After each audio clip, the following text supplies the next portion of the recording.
Hello and good evening. Welcome to The Truth Behind the Truth. Yes. Guys, we're so glad you've taken the opportunity, the time out to join us this evening on this wonderful opportunity to express ourselves in a different manner.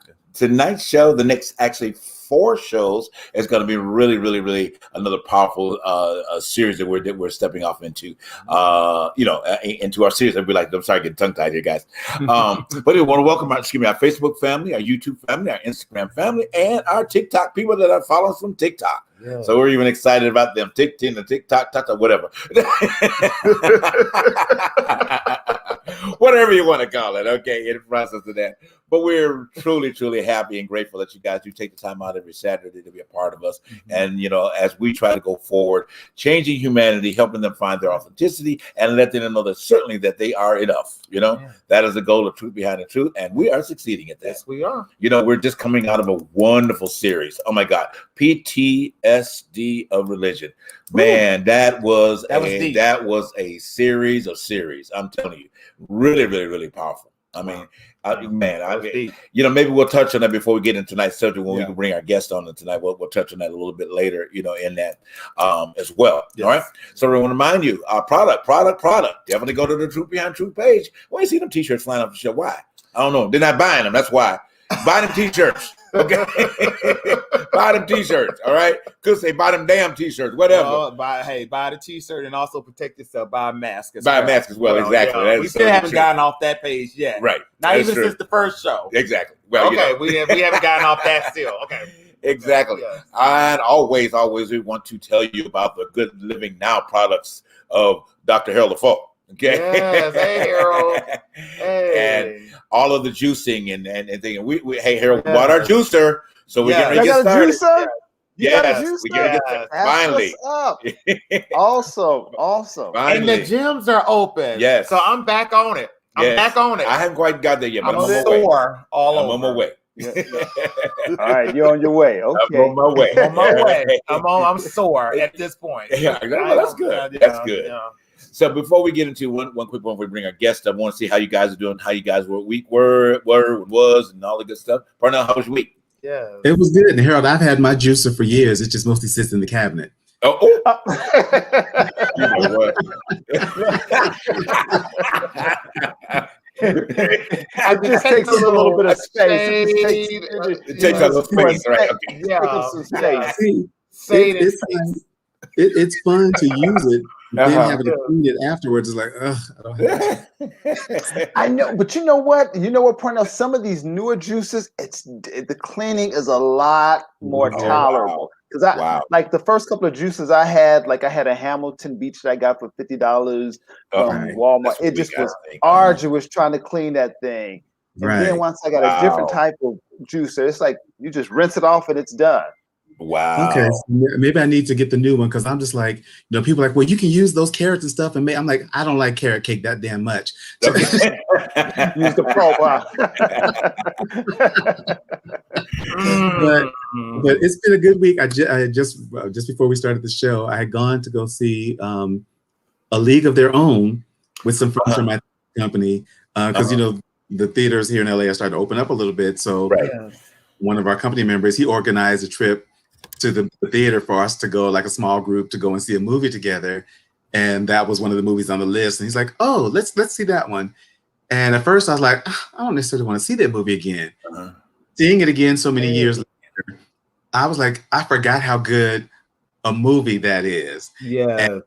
And as as we have our women about to join us, it was just again a movie of seeing how much sexism that women had to fight in order to achieve and be seen as real athletes. Yes. And I still love in the movie where they have there's a loose ball and this one black woman grabs the ball and she throws it back and gives her head.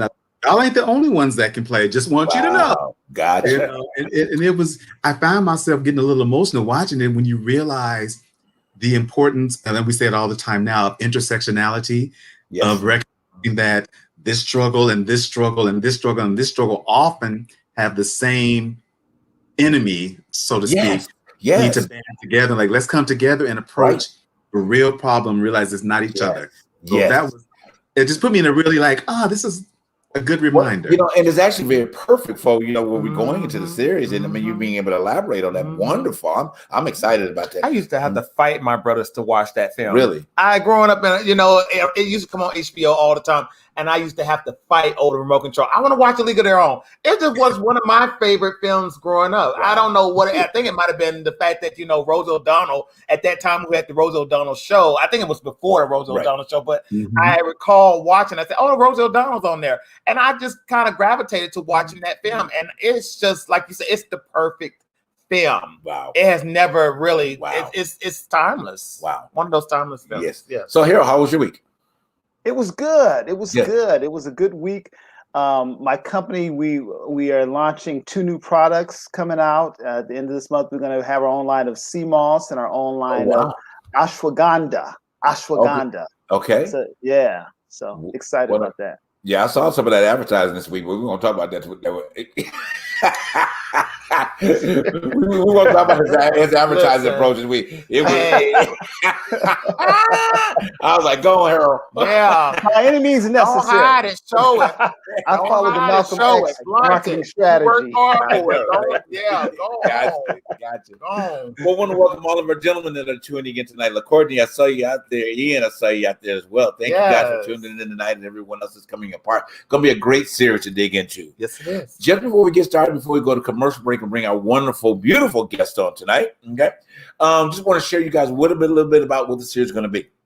Okay, we're taking on, as gentlemen, taking on the conversation of bridging the gap of racial reconciliation in another format. Okay, we're hearing the women's opinion on the way to be able to do that. So on these next 5 shows, we're going to be bringing different women from different backgrounds, of course, and being able to have wonderful conversation with them.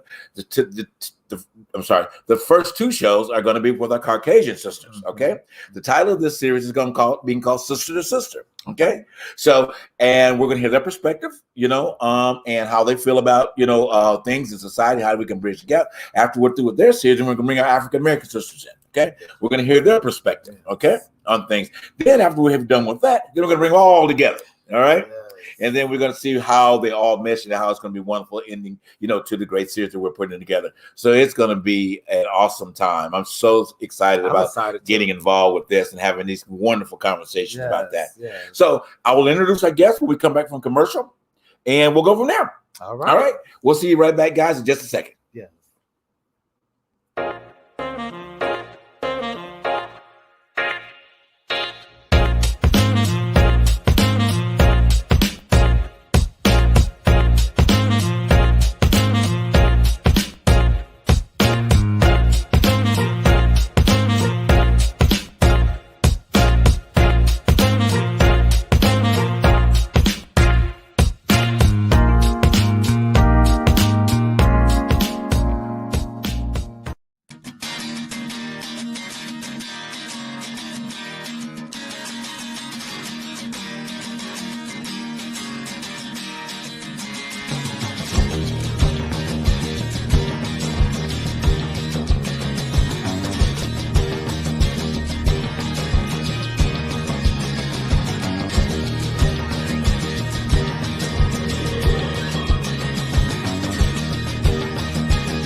Hey. And we're back.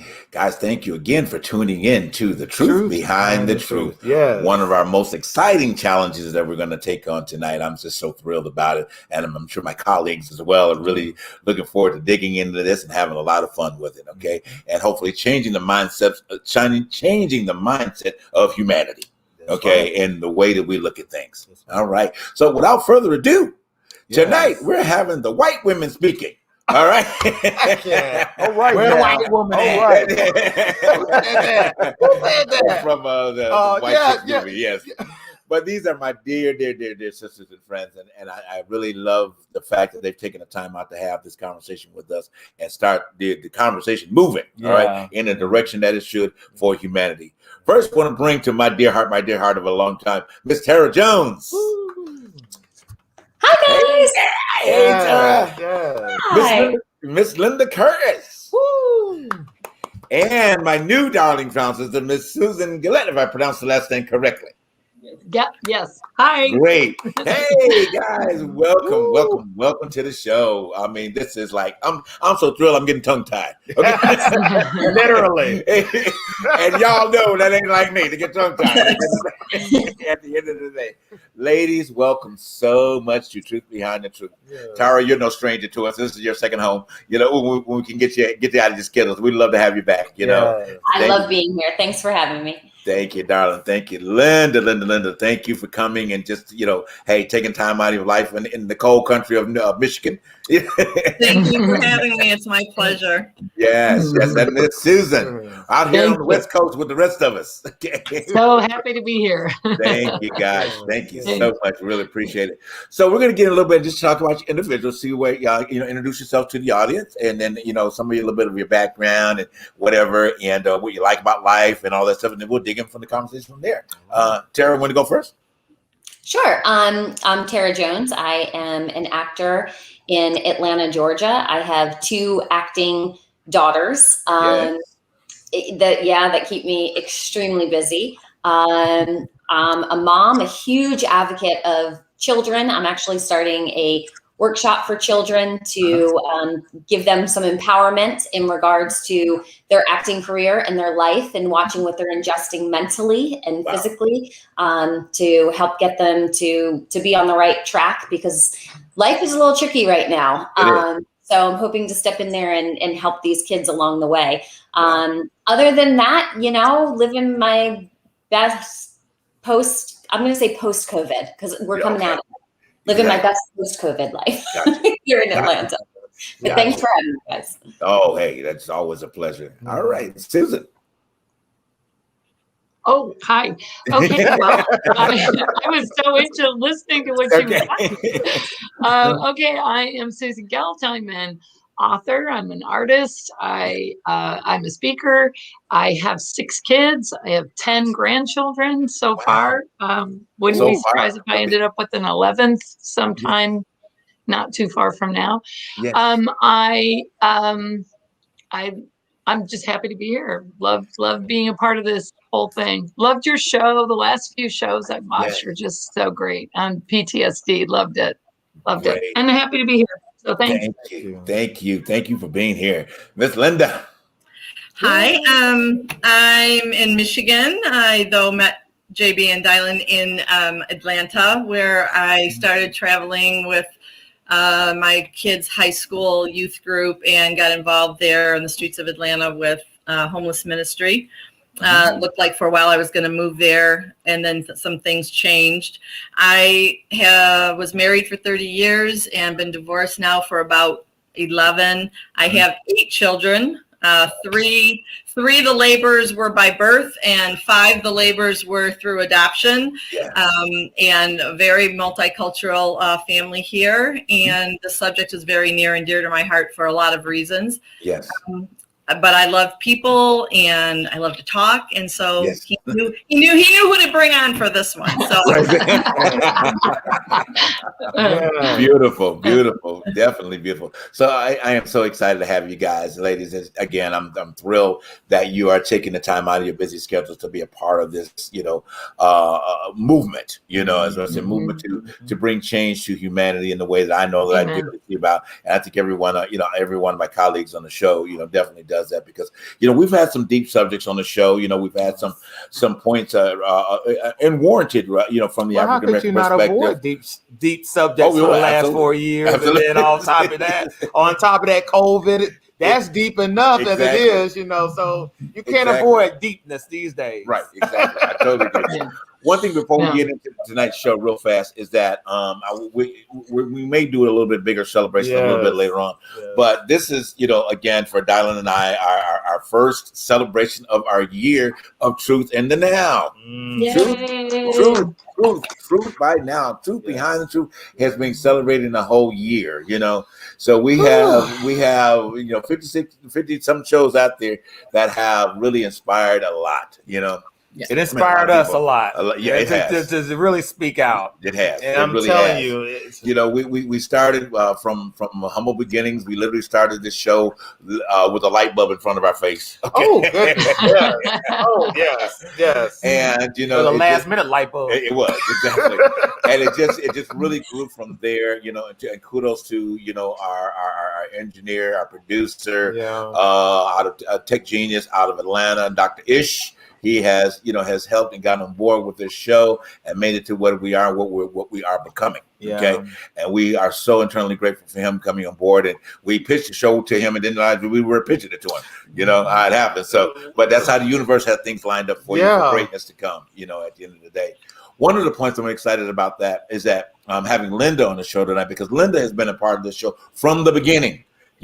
She has been basically entirely watching most of the shows as we progressed along and been with us for that entire year. So, Linda, hey, we really humbly appreciate you being with, Truth Behind the Truth that whole time frame, so that's an honor to have you, on our first show kicking off that. So, how thematically things just worked itself together, Powerful. But anyway, let's go ahead and get into it tonight.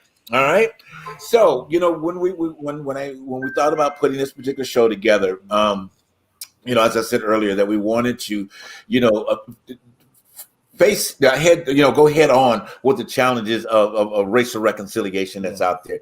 And I fully believe, audience, and my guests and my colleagues feel that the women are the ones that's going to get this done. Almost definitely. And the women are the ones that are going to be behind it. And we're going to be there, men, as to push them forward and get behind them as to aligning ourselves with them to make this happen in society. Are they going to push us forward? Absolutely. That's the kicker, is pushing us forward, because we held the ball for so long, but we still are not pushing the ball in the right direction. Exactly. So it's probably going to take women and the new generation to push this ball. But yes, exactly. It's going to be the other way around. Not I totally agree. Yes. So, and Tara, you can probably contest it because you're in Georgia, and with the voting situation that happened in Georgia.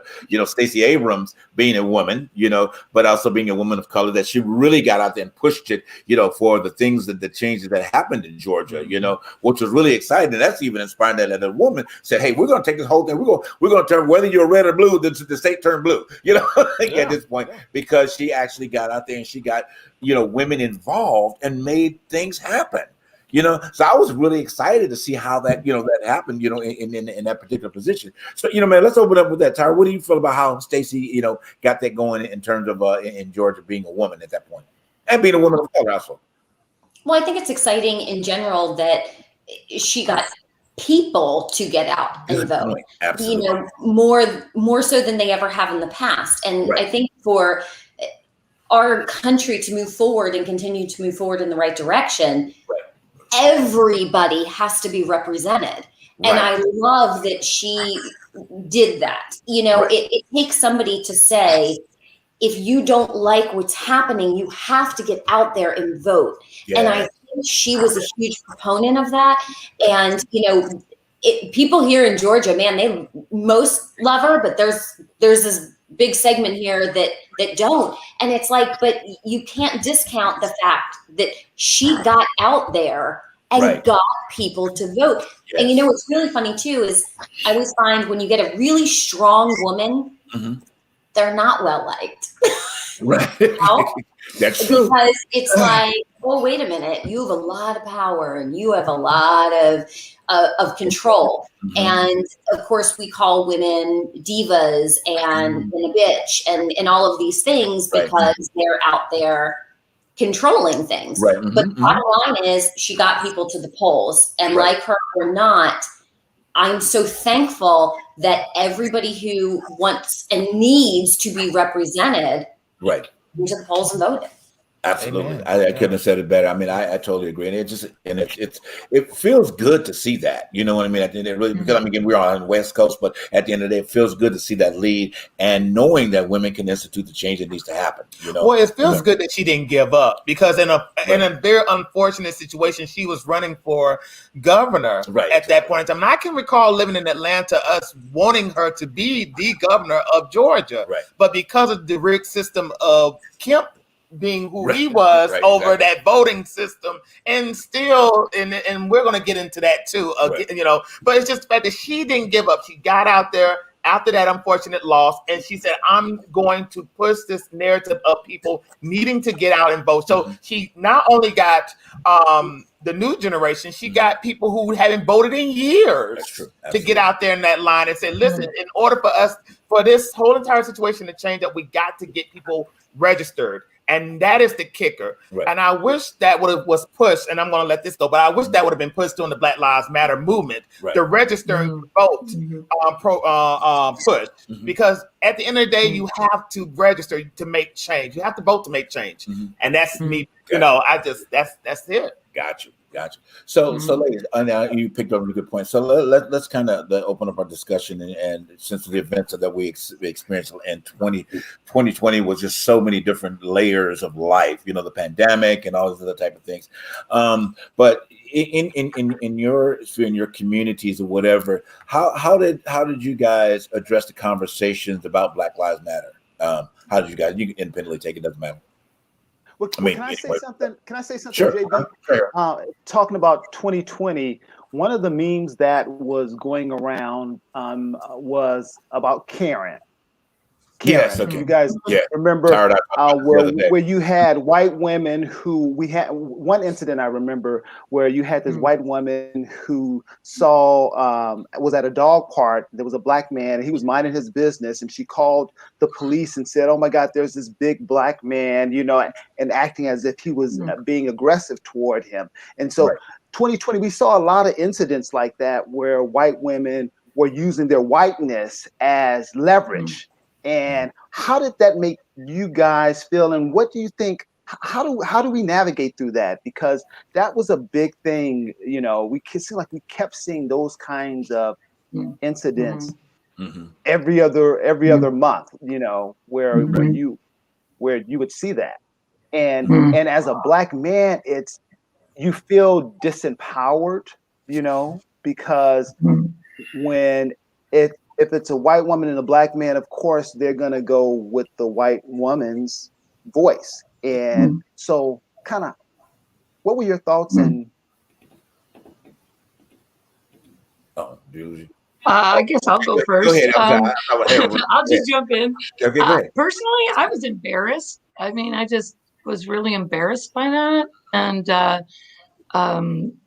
I don't know, you feel shameful, you know, it's just like, oh my gosh, you know, we need to do better.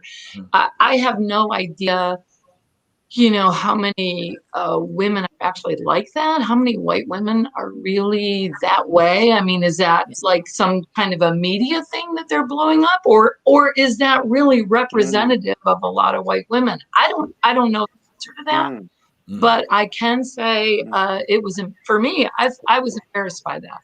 Terribly. Wow. Tara, I know you and I were having a discussion the other day, and then you were on another show, and that hit you, you know, very hard because somebody actually referred to her as a Karen and not even knowing her, and she wasn't in that position. But share how that feeling, kind of share. Of course, of course, you're a suburban housewife. You know, you have all of the things that people kind of, you know, feel, but that's not your mindset. But kind of explain that from that perspective. Yeah, you know, I'm the poster child right now. All of my auditions are to be a Karen. And, you know, it's really tough for me because people don't know where I came from. You know, I was on welfare and food stamps growing up, and, you know, my circumstance, I was not privileged in any way, shape, or form.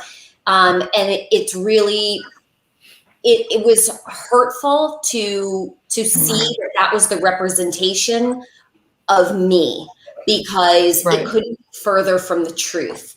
And I think that was so hard that I had to somehow swallow the fact that I'm part of this thing, this monster, because I look like those people who are doing these things. And yet I am not in any way, shape, or form part of the problem. I am part of the solution. And I think it was, I don't know, like what Susan said, is it the media? Because look, I'm a former journalist, and I will tell you that there were so many slow news days where like there was nothing happening, no robberies, no crime, no nothing. And nowadays it's like the ratings gods can't afford to have slow news days. So they're going to peel back everything they possibly can to find whatever it is. Now, I'm not saying there's not a problem out there. Clearly there's a problem. I choose to believe, and based on my experiences, I believe there are many, many, many more good people in this world than there are Karens. And I'm just tired of this small segment of each population dictating the entire group. It's crap to me, and it's really it's getting on my nerves, because we're doing it in the Black community, we're doing it in the white community, we're now doing it in the Asian community. Like, when is enough enough?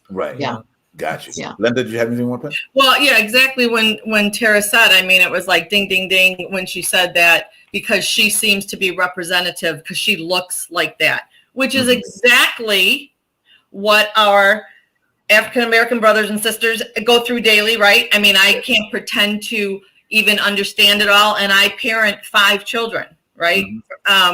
From 16 to 28. And we still have these conversations. And the thing is, because I look how I look, I'm perceived certain ways without anybody ever knowing or getting a chance to know me, just like they are, just like you are, you know? My mind doesn't work that way. My heart doesn't work that way. And that's all part of why, you know, being on this panel is, it's almost like so exciting to me that I feel, whoa, that's the wrong word, you know, because you shouldn't be excited about something that you're trying to resolve, because that means there's a problem, and no, the problem doesn't excite me. Being part of a solution, or just saying everybody doesn't think this way. And Susan and I have had this conversation a couple different times. Like, are we wired? Is it the way we're born? You know, are we wired a certain way? Because growing up, I had no exposure. I lived we used to call our town Wonder Bread, because you know, there was 100% Caucasian people in that town. And even where I live now, it is probably 37,000 people in our township. And I want to say, census wise, it's probably going to tell you that it's about 91% Caucasian, and the rest is going to be everything else, right?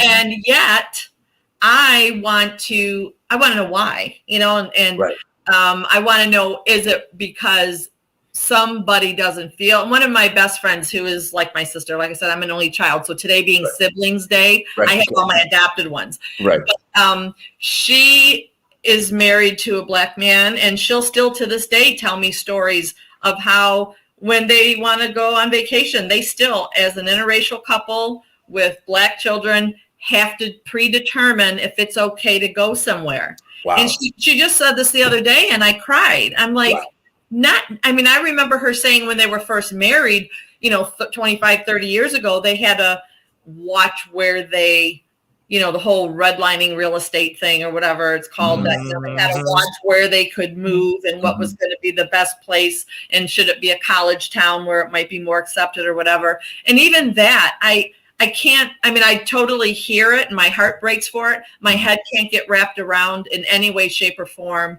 because not because I smack white privilege, but it's real. And if people don't believe, but I've never had to worry about where I go. Right. Except am I gonna walk into an area where someone's gonna think you don't belong here, lady? You know, and that's an issue where I'm not gonna think that about you coming to me, but that doesn't mean, because we all are seeing everybody today from where we've come from. And I think now we really need to encourage and believe in this idea of a melting pot and of people just loving each other and being able to cohabitate and be together. And this is our country, and this is our state, and this is my town. Right. I want to see that. And I want to see that for my children. I might not be here generation wise to see it, but if one thing when I'm gone, someone can say, well, I know that she didn't like that. You know, she didn't like what happened. Gotcha. That's something. Gotcha. I think it's interesting to talk about our where we've all come from in our history. And like Linda, I moved to the same area where Linda lived when I was 10 years old, which was pretty much predominantly white. But prior to that, I lived in the inner city of Detroit, and we were the only white people in our neighborhood. And I lived there during the riots in the 60s. And my father was really not home very much. He was alcoholic. He was always gone. And so my mom was home alone with my sister and I. And the women in the neighborhood spray painted on our house Soul Sister, so nobody bothered us. We were totally fine. So I grew up the only white person. All my friends were black, and you know, we were in an all black neighborhood of Detroit. And even when the riots started, which really should have been scary, and it was to some degree. I mean, you know, buildings are getting blown up. I mean, it was, you know, and I was a kid, and but nobody hurt us. I personally felt really safe. And my mom kept saying to us, well, it says Soul Sister on our house. Nobody's going to hurt us. Okay. And then my mom just said, this is just because black people are angry because white people have been mean to them. And you know, that just made sense to me. Well, there was this couple, I hate to say this because this sounds awful, but you know, as a kid, this is what I was thinking. So there was this couple that owned like a deli down at the end of our street, and they were mean. They were white. They were Polish, actually. And they were just the meanest people, okay, this couple. And one day we were going into their store, and a couple were walking in, an interracial couple, black and white couple, and they kicked them out of the store and wouldn't serve them. And in Detroit, especially at that time, that was a tough interracial couple thing. It was really, really tough. And actually their deli got bombed. And when their deli got bombed, I was kind of like, I kind of had that coming. I could, you know, as a kid, this was how I that's how your 9-year-old mind put something was mean to somebody, and you saw somebody being, and at 9 you knew that was wrong.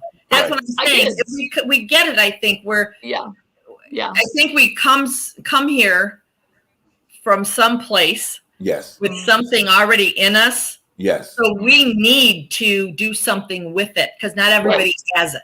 That's not everybody will do something with it. Stepping forward is hard when other people that you previously love and care about and were in a circle with don't approve of what you're doing. I mean, I know that firsthand. I mean, we can get into that later. I can share a story now, but you know, I know that kind of stuff firsthand from adopting outside the race of Caucasian, you know, and what certain family members, my oldest daughter is 28, and certain family members haven't spoken to us in 28 years. And I just said, well, that's less weddings, less funerals, less birthday parties that I'm going to have to dish out a gift for, because I wasn't raised like that. And I had a cousin when I did adopt. I guess I'm going to tell you the story real quick.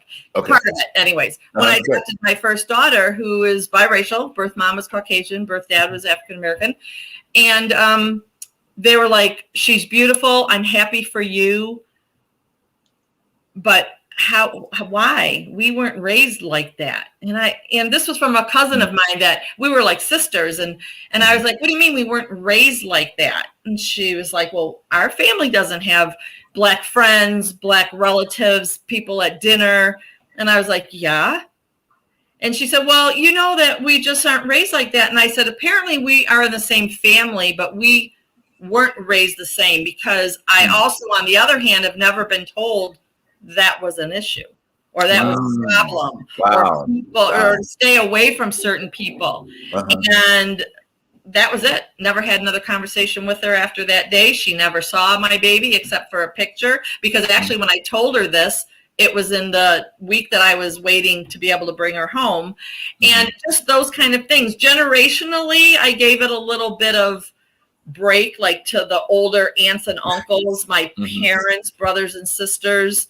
And some of them stopped talking to them because they embrace us as a grandchild. And my mom and dad are first generation, they're both deceased now, but they're first generation Sicilians. And I thought if anybody was going to start a mafia war at that point, right? They were like, this is my granddaughter. And if my own brothers and sisters that have known me for 60 some years are going to take a pass, be it. And some did and some didn't. And for those that didn't, it caused problems with some of the other relatives. Just like, so again, I'm all blood with them, but I'm not cut out the same. You know, and so you can relate to Meghan Markle in that Oprah interview when there was a situation asking about the color of the baby within the royal family, because that, you know, people don't understand. Well, I think they do understand. You're going to have family that is dead against situation when it comes down to mixed breeding or interracial situations. Yes. And that's one of the things that, you know, I call that, to be honest with you, tradition, because traditionally, if you want to go through the history of this country, miscegenation was the worst thing that could have ever happened in this country. If you want to go back as far as as far as the Civil War, after the slaves were free, what was going to happen to our families, especially the white woman? And then on top of that, if you can go as fast forward to integration, miscegenation was the worst thing to have ever happened within the white community at that time, and it was considered a sin and against the law.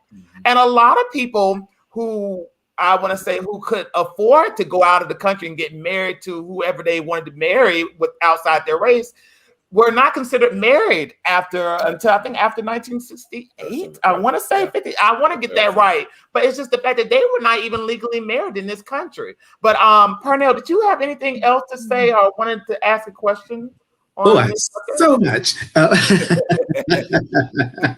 because you know it's and I'll try to move it along quickly, because the Meghan Markle thing, that was the first thing that popped up when they're talking about her children. It was like, yes, that whole thing. But is a show of what I was going to say was like, there is not a white woman in this country who does not understand weaponizing their whiteness. You know what I mean? Though there are those who do not, like our sisters here, who wouldn't use it as a discriminatory thing, but there are white women who step forward because they know how America views white women. So if Tara, Susan, or Linda were to speak, if something was going on, if they were to speak out against it, there's a certain thing like, oh, well, you know, the white woman said something about it, so I must be doing something wrong. Whereas the four of us could say the exact same damn thing and be playing the race card or playing the victim card, but let a white woman, no, what you did was wrong. Oh, I'm sorry, I didn't realize. Yes, the hell you did. You knew that was wrong. You just didn't speak up about it. So that's what we talk about when we talk about privilege. Is not a thing of economics, but it's a thing of like, this country is built around protecting white womanhood. Entire Black towns and neighborhoods were destroyed just on the rumor that a white woman had been assaulted by a Black man. And it wasn't enough just to go get that particular Black man. Like, every Black man I see, I'm killing. And then to find out it never happened. So that's how the history of this country is formed, and how we got so disappointed in 2016 and 2020 when so many white women voted for Trump.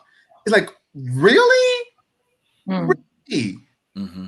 And even if you ignoring the racial issues, you're going to ignore the numerous women who charged him with sexually assaulting them. You're going to ignore that. You're going to ignore that to protect whiteness.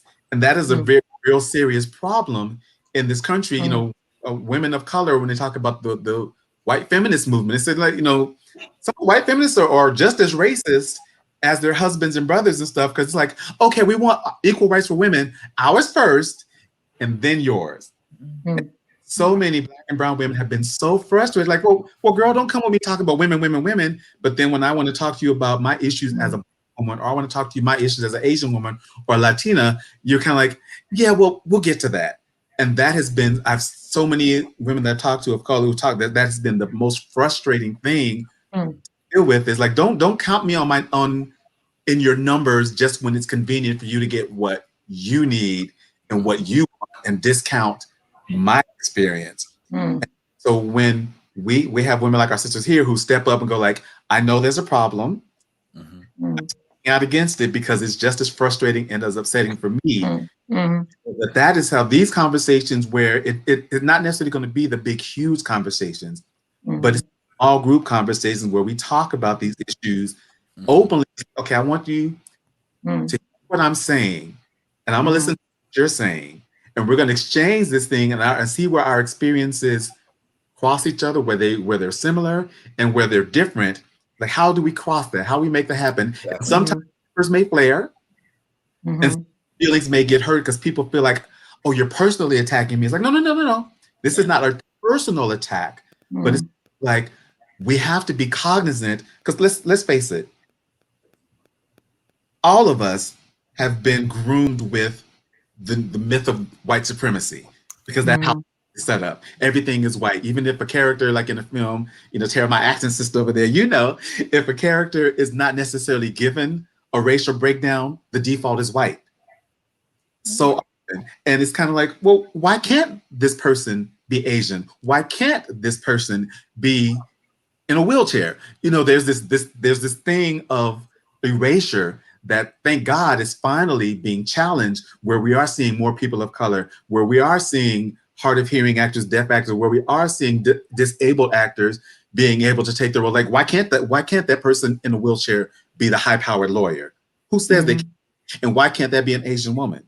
When you say that, exactly pops in my head when they remade Cinderella with a Black Cinderella and an Asian prince, and people were like crazy, and I'm like, why in the world shouldn't those children also see Cinderella and the prince?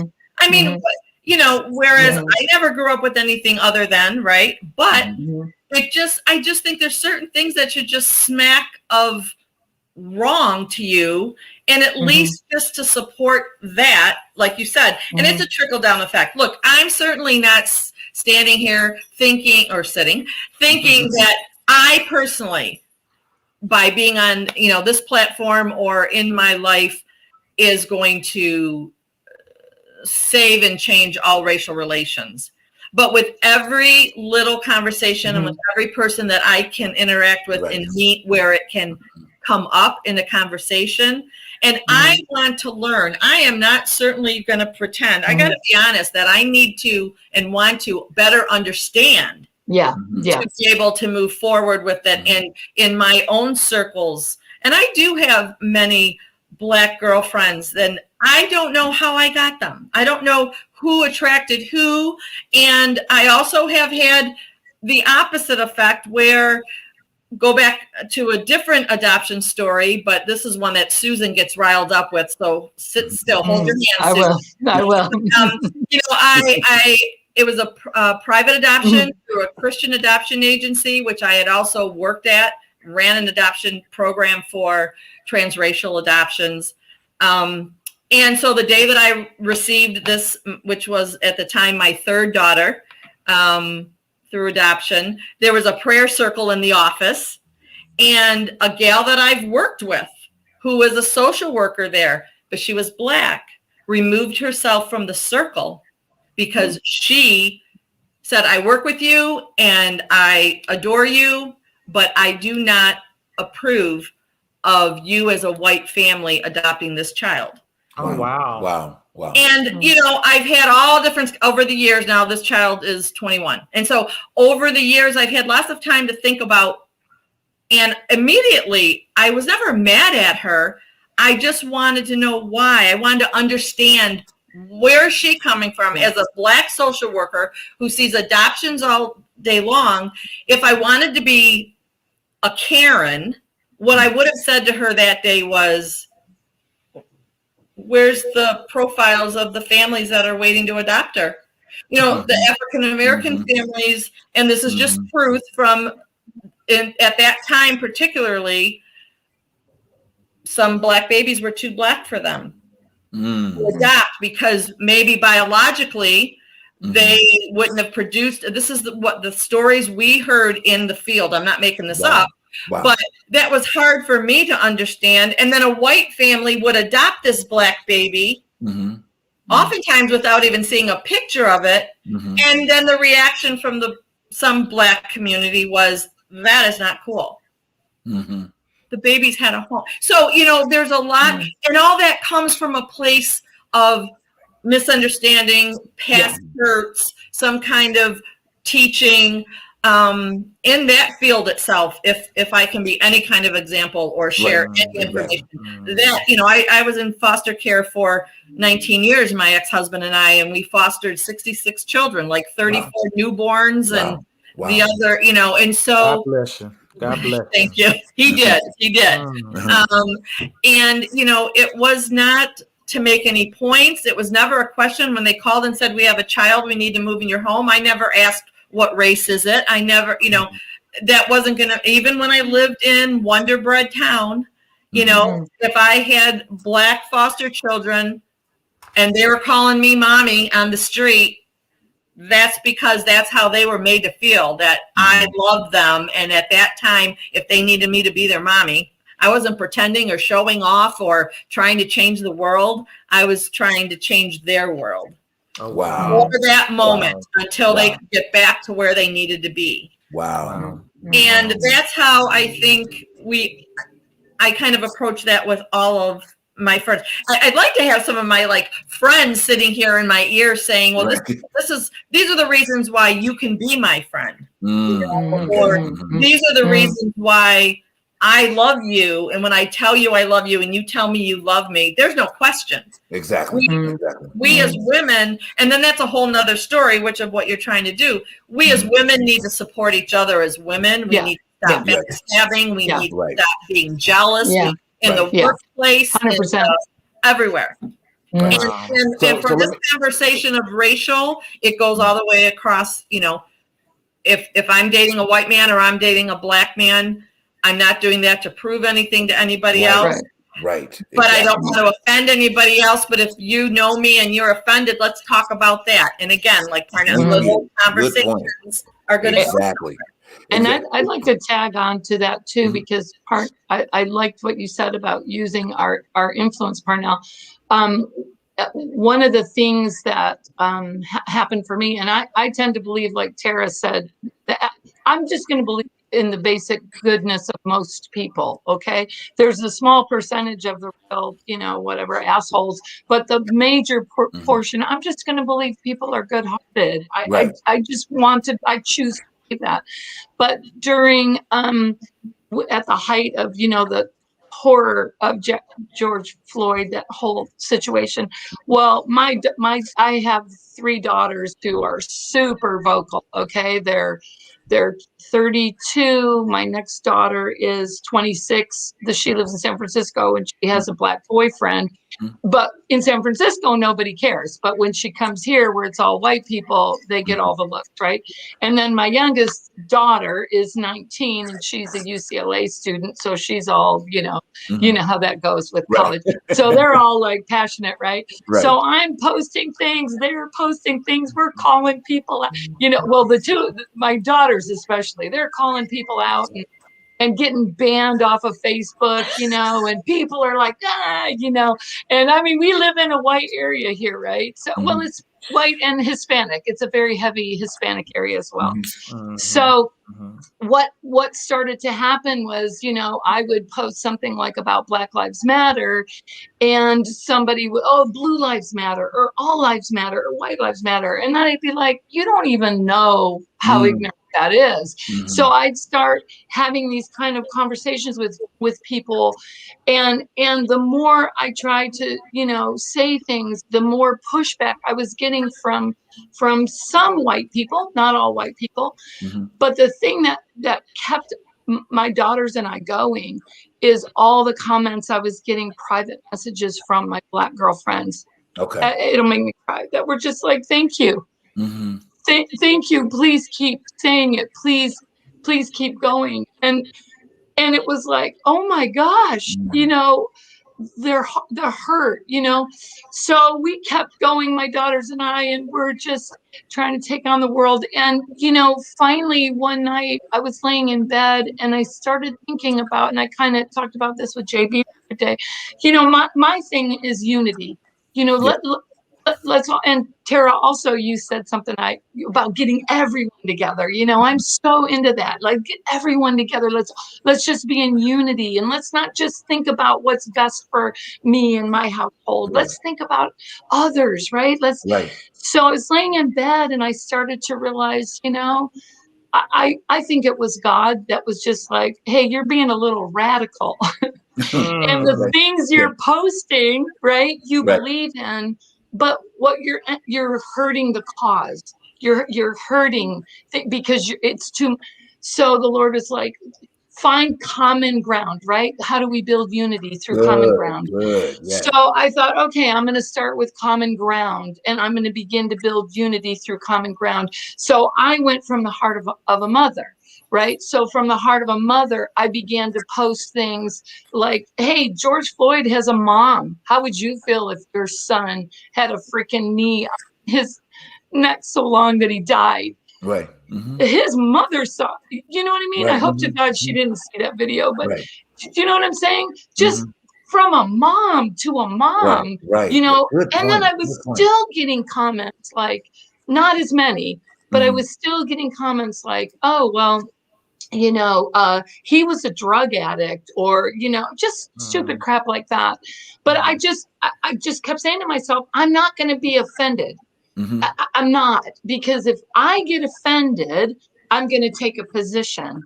And when I take a position, I'm creating more division again. Right. So I'm not going to be offended. And I'm going to continue to press in, looking for common ground with this person. Well, as time went by and I kept posting that way, it was surprising to me how many friends I actually lost, white friends, but whatever. I didn't care. I felt sorry for them. But for me personally, I have like 22, I have over 2,000, Facebook friends. And I probably during that time lost about 200 or 300 friends. Okay. But again, so what? I don't care. Right. I don't care for me, but I do care for them. Well, then what I started to do, my next thing was, as people were posting things that I didn't, that were just divisive, I would private message them. And I would say, you know what, your comment of blah, blah, blah, I heard it. I really heard it. I hear where you're coming from. It sounds like you really feel that strongly, but on my page, I don't allow things like that. Okay. So I'm going to delete your comment, but I didn't want to delete it without having a conversation with you first.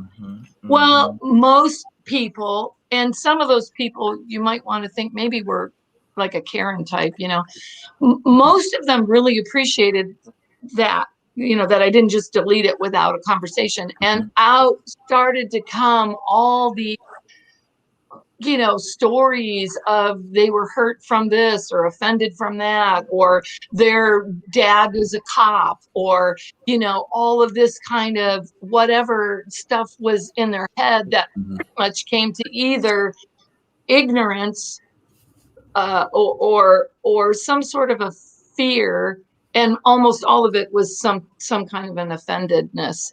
So I would, try to deal with them on that level, and then just let them know, hey, here's where I'm at. I challenge you to just, think outside. I hear you're hurt. Think outside of your hurt. Think bigger than that. And also to just in the future, if you ever put a comment page that's going to create division, just know I'm going to have this conversation with you again, and your comments coming. But Susan, just that I to be honest with you, and I applaud you for that. But I think what gets me with situations like that, when it comes down to those comment sections, is the double standard. Not too long ago, that we had a guy that went and shot up a therapy parlor, a massage therapy parlor in Atlanta, and that was and the thing about that was they came out and said that he was just having a bad day. Now with the George Floyd situation, that was a $20 supposedly counterfeit situation that could have been avoided, and the fact that they could have killed him for a $20 counterfeit, but they couldn't see the need to put a bullet in the guy that shot up and killed 8 Asian women. But the double standard, which Tyra was talking about in the beginning with the media, is this double standard. I think that really triggers me when I watch the news sometimes. I'm like, call a spade what it is. Right. Don't call it that. Well, he was the guy that went and killed all those 8 people. Well, he had mental issues. Call him a murderer. Right. He was a murderer, as well as he could have been a drug addict. Call him what he is. And I think that really, as me sitting on the spectrum that I sit on as an African American in this country, and watching how the media portrays stories, when it boils down to situations that when an African American male or a woman is pulled over just for a speeding violation or something, it ends up in death. But when you can see a guy that can go and shoot up a high school, and then he gets picked up at the very end of the at the end of the road, and just put in a cop car and just that's horrible. That's horrible. And it's so unlikely that people only in that comment section said, well, he was a drug addict, but but he didn't afford to have his So what? Yeah. So what? There's lots of drug addicts. Should we gun them all down? Should we put our knee on their neck till they die? Exactly. I mean, that's just the stupidest comment. It's ignorant. So as the three of y'all, do y'all see the double standard? Do y'all see that double standard? Absolutely. And what absolutely. So go ahead. No. I was going to say, I'm sorry, in a minute. No, that's okay. I was going to say, and Tyra, I appreciate you definitely being here, because you can always speak to the media perspective and the sensational, because you worked in that arena for a period of time. And as we know, I'm sure of us collectively know that the media has to get ratings. Okay, the news has to get ratings. Mm-hmm. So what is most popular, when they bring a story to the light is, well, hey, let's exploit the African American man, because people are going to watch. I was going to ask for that. From that perspective, totally. And let's not point the Caucasian man, because, he's always, kind of on the good side, and we can smooth it over and make it look like that, so we can make the community of his community look better. You know what I'm saying? Sarah, you can speak to that for me. In that case, I think the biggest thing that you need to know is that there's always a narrative that is being portrayed in the media, always, and it has to drive society in a certain way. They dictate the narrative, and the only way that we stop them from dictating the narrative is to turn them off and to stop watching them. To make the ratings go down. Because as long as we are watching, they are going to continue to exploit and to sensationalize. I left media. I was in it for more than a decade. And once my daughter was born, I really wanted to spend time with her. But more poignantly, I was starting to get my stories changed. They would be altered in a way that really stretched the truth. It wasn't total fabrication, but it was stretching. So the way that it works is I would write my story, and then I would have to call in the lead that the anchor would say. And I would have my IFB and I'm standing live, and then I would hear what the anchor is saying, and I would have to say, well, Jovita, that's not exactly what happened. And then I would say what happened, which was a little less juicier. Well, they didn't like that. And of course, Jovita or the anchor or whomever was saying it, Monica Kaufman at the time did not like being corrected live on the air, but I'm not going to tell a falsehood on the air. I have journalistic integrity. So I just saw the handwriting on the wall after about a year of that. There was a horrible incident that happened that just absolutely went against my moral fiber with another reporter, and they backed the other reporter, and I was done. I'm out. Right. I never could have imagined that it would get as bad as it is now. Looking back 10 years ago, because I've been out now 10 years, I saw the handwriting on the wall, but I had no idea that we would literally take falsehoods and opinions and turn them into facts. And when you have a narrative, and then when you also have bias within your own heart, as Linda was speaking to, which Linda, by the way, I believe is taught, because I believe we are all born pure. Right. But that's an aside. But when you have a prejudice in your heart and then we're giving opinion as fact, we are in such dangerous territory because they're literally leading the narrative. And I think that's why you see what you're talking about, JB, because they're literally giving their opinion as fact. Right.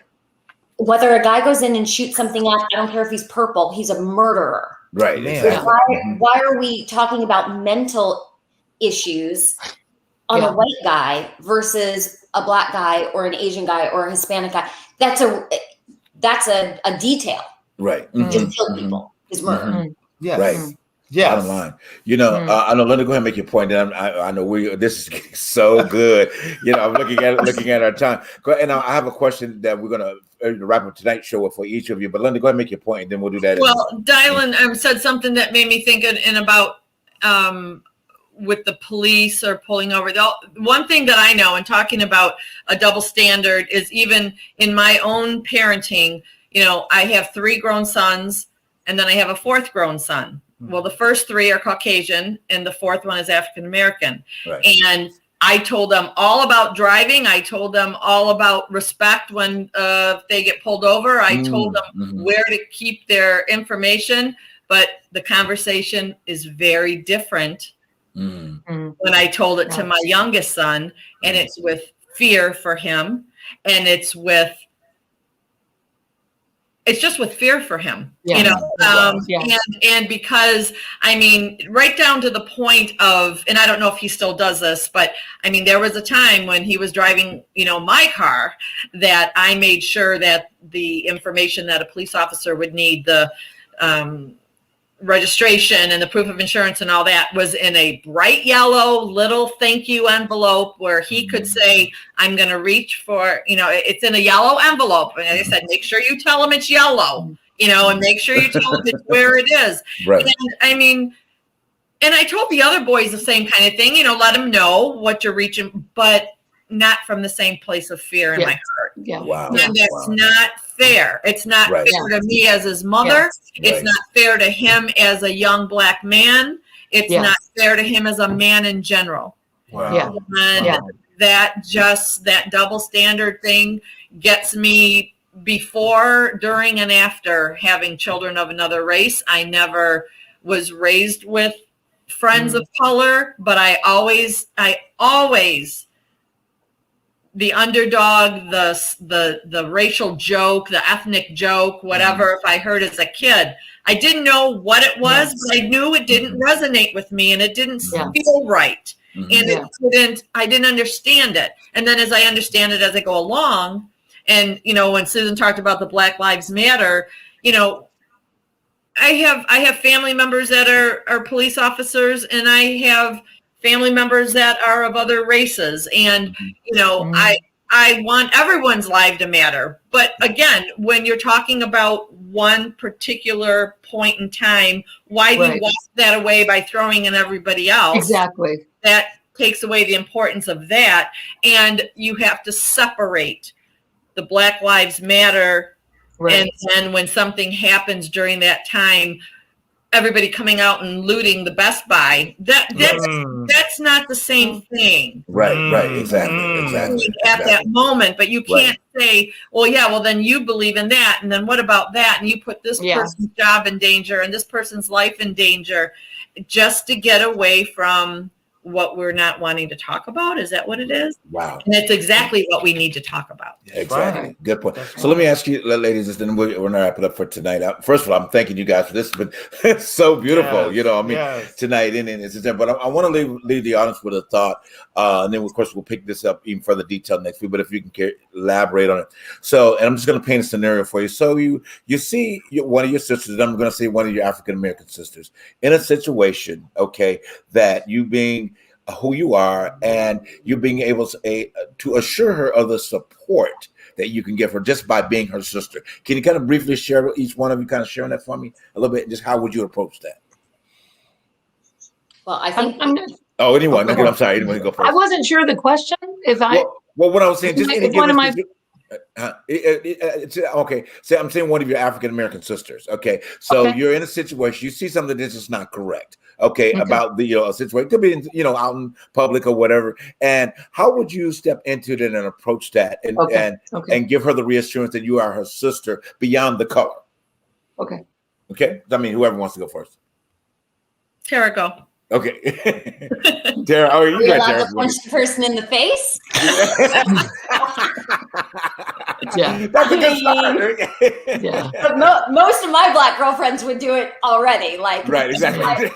I'm a little more reserved than them, but I've never been soft-spoken. I have a very loud mouth, and my husband can attest to that, and anyone that knows me. So I just injustice just does not sit well with me. Yeah, and, in regards to talking about the police and Black Lives Matter, when any one member of society feels threatened by the very system that is put in place to protect them, that is injustice at its deepest level. Right. Okay. That's right. And it just should not stand. And I think, my final note is that people are fearful of change, and change is before us. Exactly. And I think they feel like, well, wait a minute, if one group is elevated, what does that mean for me? That's right. Exactly. The universe has plenty for everyone. And the more people that can fully understand that by lifting someone up, we are not pushing anybody else down. That's right. The better we're all going to be. And I wish that people would understand that, and they would have enough faith in God, the universe, whatever they believe in, to know that we're not pushing you down just by raising others up to the same level. We're not asking anybody to be above anybody else, but nobody should be suppressed. It's bullshit. It's gone on far too long. Enough's enough. Gotcha. Susan? Well, I agree with everything she said, 100%, Tara. Totally. I feel the same way. And for me, I have a big mouth. I have many times stepped in to back up one of my girlfriends, many times, even to, I had an assistant. I sold real estate many years in Santa Clarita. So if you know where Santa Clarita is in California, it's mostly white people. And I had this assistant, actually, of all weird things, she happened to text me right before we got on the show. I was like, how funny. But loved her, best assistant I ever had. And I ended up, she got a real estate license, and I was teaching her how to sell real estate. And I would take her with me on listing presentation. Oh, did I say she was Black? Okay, she was Black. Okay, so I love the part out. Okay, so I take her with me on listing presentations. Well, one day I stepped into the office, we had a computer room where your mail was and all of that. And there was 5 or 6 agents in there. And one of them just said to me, hey, aren't you worried about what's going to happen to your business now? Oh, wow. I said, worried about what? I didn't even know what she was talking about. I was worried about what? And she was like, your new assistant that now goes with you. She's your buyer. She's my buyer's agent now. I said, what about it? I'm literally, I'm like clueless. She goes, well, because she's Black. I said, are you joking? And everybody's looking at me. All these, like, they're all like, what is she gonna say? I was like, are you serious? All of you feel this way? And people are getting all nervous. And I'm like, this is some bullshit. If I lost a client who didn't like the fact that I have a Black woman on my team, then thank God I don't want to work with those people anyways. Goodbye. I said, and I'll tell you what, I said, I don't give a shit if my business goes up or down from that. I don't care. I like this woman. She's on my team because she's a really solid person with an incredible good heart, which she was just the most amazing person. I said, and that's why she's on my team. I don't really care about what anybody else thinks. Wow. Well, all the people walked out and there was just one woman on the computer who was an assistant to one of our big realtors in our company. And she, as soon as everybody left, because they got scared, right? Because I'm all like, eh. So they all took off, right? And hopefully they felt convicted, but who knows?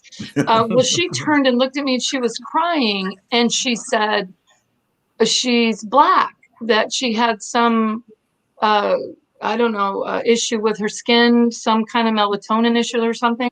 And so I didn't know she was Black. I thought she was white. And I thought maybe she was mixed, possibly.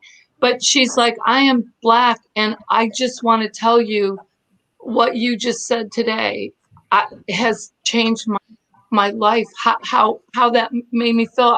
I'd never heard a white woman stick up. Can I tell you that? I'm crying, she's crying, we're hugging each other. It was like, okay, that's just sad, isn't it? It's sad that we to have those experiences. Now, even though I've got lots of, stories about white people that have been annoying, I guess, like Karen's, I'm also going to say I know lots of white men who feel the way I feel and Tara feels and Linda feels. So I know more white women who feel the same way the three of us white women feel. So wow. That's a positive, I think, right? So I'll leave it on that positive. Yes, Linda. Yes. Well, and I think to piggyback something that both of the women said, for Susan, I think part of that is we don't have time to be friends and bring those women in our circle. Yeah. That's what we know more that are like that, because other women don't attract. I'm not attracted to my energy or my time with women that are going to defeat the purpose and the cause of what I want to see in my children's lives and in my life, right? Yeah. I have not personally been in a situation where I had to stand up and defend one of my Black sisters during a situation, except in the experiences I've had where I might have been fostering their children and other family members. There was a sibling group of 6 kids. I was the only white foster mom that had one of the children.